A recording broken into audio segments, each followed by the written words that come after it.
করেছেন। আল্লাহ বলেছেন ইয়া আইয়ুহান নাস, ও হে মানব সকল।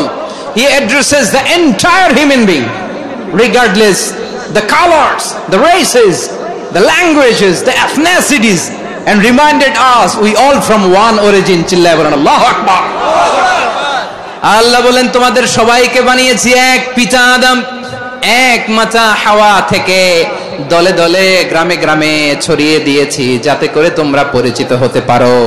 আমি আল্লাহর কাছে তোমাদের কোনো ধরনের আলাদা মর্যাদার কোনো স্ট্যান্ডার্ড নাই একটা ছাড়া। ইন্না আক্রামাকুম ইনদাল্লাহি আতকাকুম, আমার কাছে তার মর্যাদা সব চাইতে বেশি যার হৃদয়ে তাকওয়া থাকবে বেশি।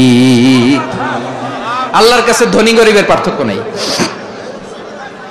লম্বা খাটোতে পার্থক্য নাই, আরব অনারবে পার্থক্য নাই। এই আয়াত নাজিল করে আল্লাহ তাআলা বিভেদের দেয়াল বা প্রাচীরকে ভেঙে গুড়িয়ে দিয়েছেন।